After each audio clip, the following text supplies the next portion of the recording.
Bem-vindos a mais um vídeo da Escola Superior do Ministério Público da União.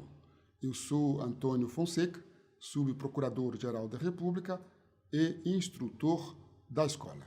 Nesse segundo vídeo, vamos tratar do programa de integridade, daquela política da empresa de que nós falamos com o mundo exterior. Como o programa de integridade dialoga com o ambiente externo.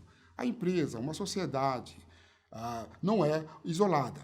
Ela se comunica com o mundo externo através, por exemplo, das instituições de classe, das câmaras de comércio, com os seus concorrentes, com entidades de ensino, etc., com a própria mídia, com a sociedade, com os consumidores. Então, a partir dessas interfaces, a empresa ela aplica o seu programa de integridade. Então, agora, nós vamos perceber que essa atuação externa leva a empresa a buscar auxílio para desenvolver o seu programa de integridade. O que acontece muitas vezes é que a empresa ela fica preocupada com o seu concorrente, quer dizer, por que eu vou ter um programa de integridade se o concorrente não tem e aí ele tira proveito? Ele ganha mercado e eu perco o mercado. Então, a partir daí, nós buscamos estabelecer um esforço para que todo o setor busque ter um programa de integridade. E daí, esse esforço ele é reunido numa espécie de acordo, o que nós chamamos de acordo setorial. O que é um acordo setorial? Em rápidas palavras, é um pacto colaborativo, é um padrão de governança que orienta a mudança de cultura organizacional dentro de um setor da empresa. Então, é uma opção que se estabelece em todo o setor para que todas as empresas daquele setor possam enfrentar as dificuldades, enfrentar da melhor forma, né, as dificuldades encontradas para adotar um programa de integridade. Por que o acordo setorial é importante? Ele é importante porque todos os concorrentes estão no mesmo barco. E daí todos têm pontos vulneráveis, tendências, riscos de cometerem a corrupção comuns. E daí eles podem desenvolver um esforço comum. Então é importante porque nas dificuldades comuns há um compartilhamento de esforços e a partir daí se desenvolve uma autorregulação eficaz para que se dê uma boa resposta à sociedade quanto às questões de combate à corrupção.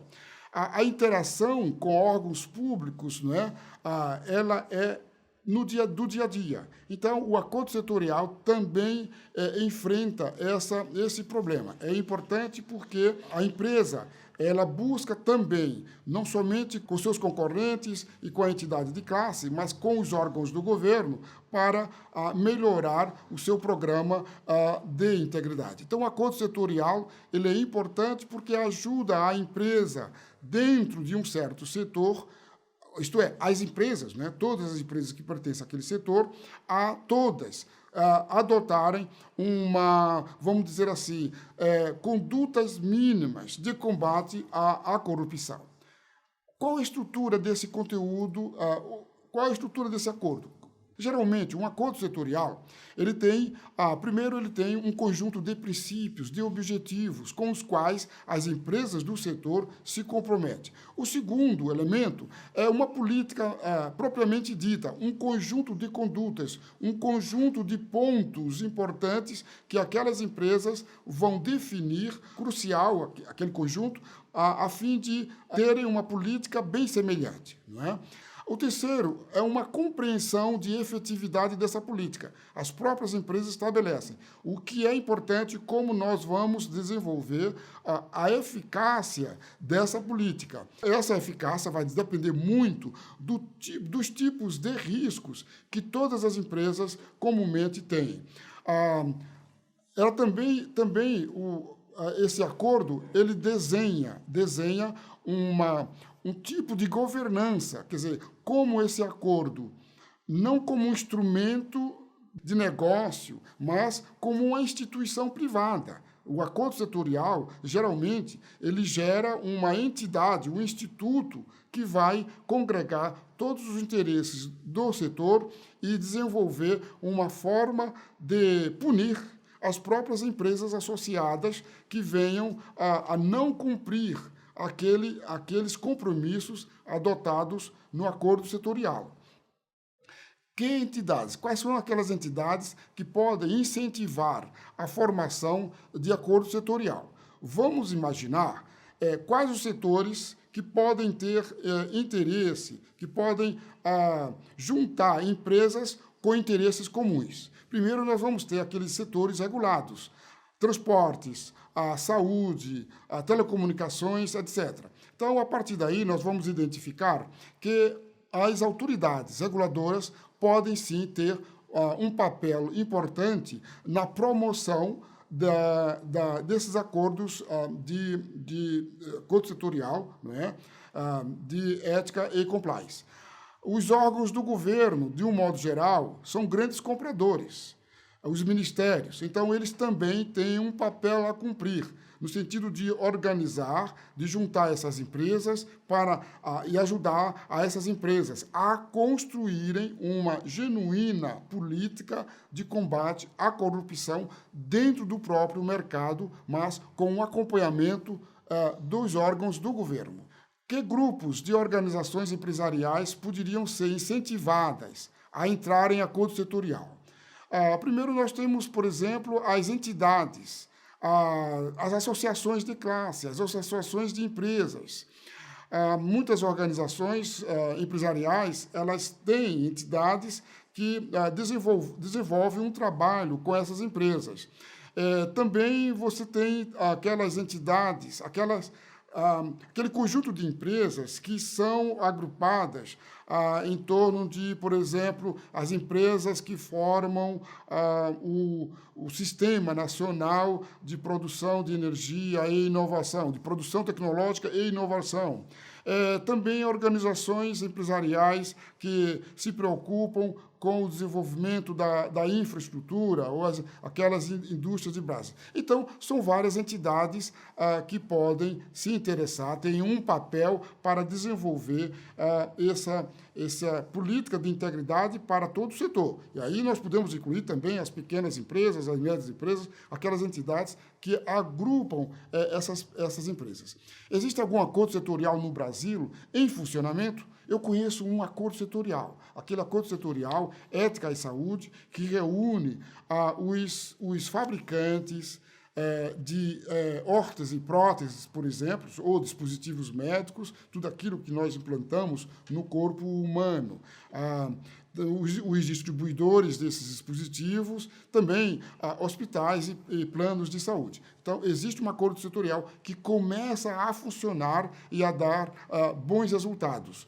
Esses acordos, geralmente, têm uma espécie de entidade madrinha. E essa entidade, hoje, que nós colocamos, chama-se Instituto Ethos, que costuma negociar acordos, e hoje tem vários acordos em curso, há várias negociações em curso.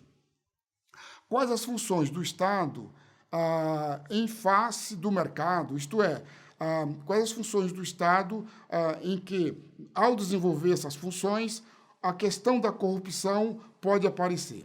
Nós sabemos que o padrão moral de como cada entidade deve se observar na transparência dos seus negócios, esse padrão moral está na lei, está na Constituição, nos regulamentos. E entre o Estado e o mercado, esses padrões eles são observados em todas as situações em que o Estado atua. O Estado, nós sabemos que sempre está presente no mercado, né, na economia.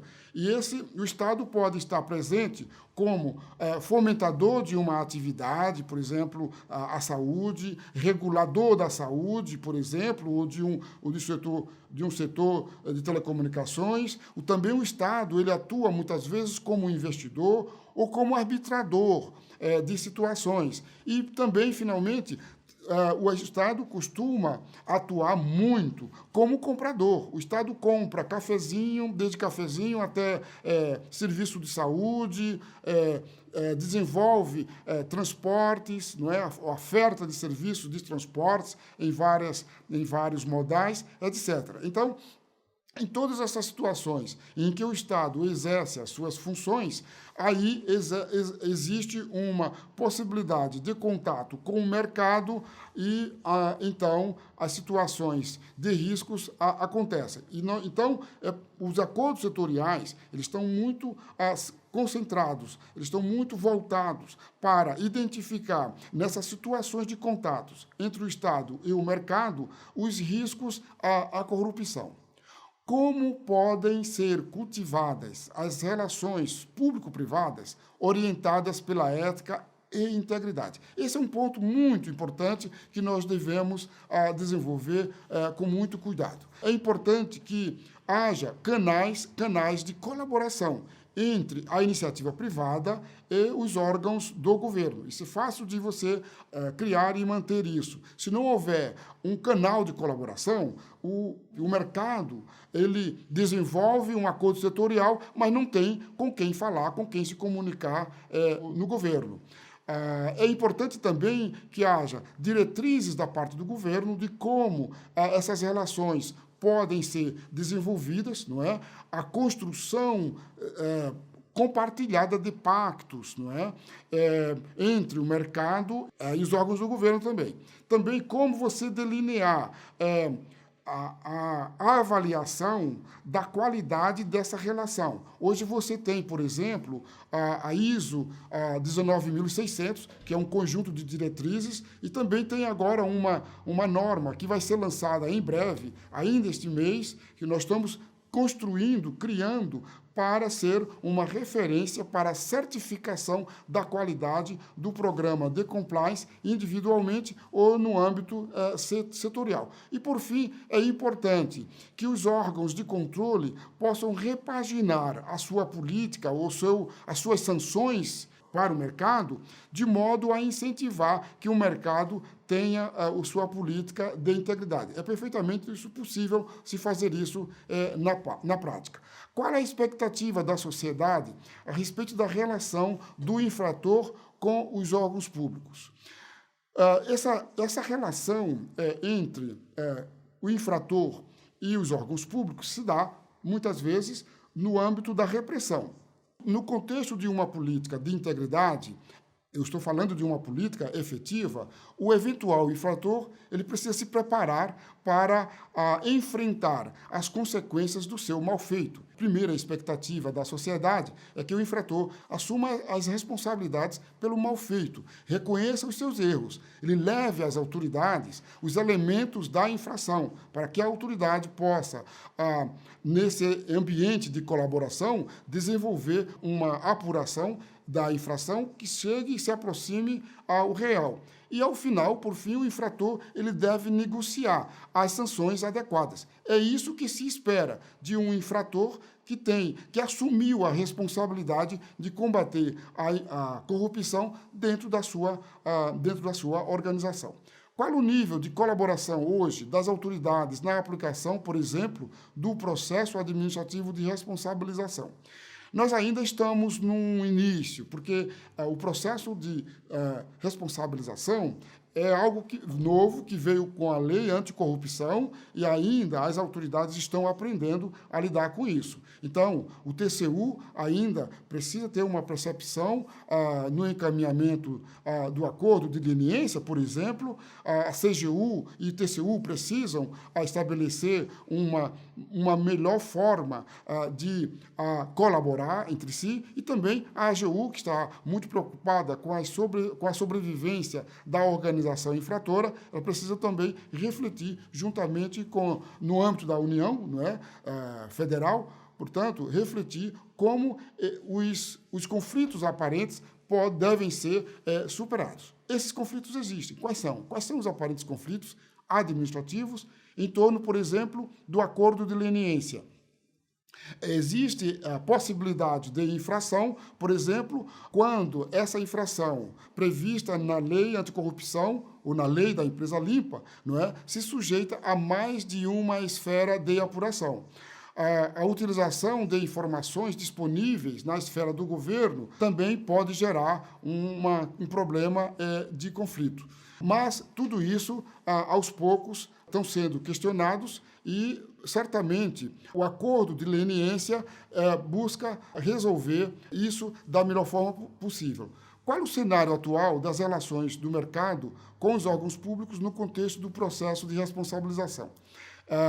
Existe certamente um certo desencontro entre a iniciativa privada e o cenário que hoje nós temos, né, de atuação dos órgãos públicos, tendo em vista que em ambos os lados, o mercado e os órgãos públicos estão buscando aprender com a aplicação da lei. Existem riscos da colaboração, não é? A avaliação, como, por exemplo, o mercado, o infrator deve firmar ou não um acordo de leniência. Essa avaliação ela precisa ser casada com a atividade do processo criminal. E, então, a cooperação do infrator, nesse momento, é algo que deve decorrer de uma escolha, mais do que de uma necessidade. Então, a expectativa é que a defesa do infrator ela não seja uma dificuldade para que o infrator possa buscar a defesa, por exemplo, assumir os riscos de uma delação, de uma colaboração com o Ministério Público, ou com a Justiça, ou com a autoridade administrativa. De tal modo que o que nós podíamos dizer agora, como conclusão, é que, na perspectiva da interface externa, o programa de integridade, ele dialoga com padrões de negócio, com concorrentes, com órgãos públicos, com grupos de interesse, com vários atores. E o acordo setorial expressa a melhor forma dessa interface, em busca de uma atuação conjunta, combatendo a corrupção dentro de todo um setor. No próximo videoaula, nós vamos tratar das dificuldades da aplicação da lei anticorrupção e como o Ministério Público precisa se preparar para essa atividade. Muito obrigado.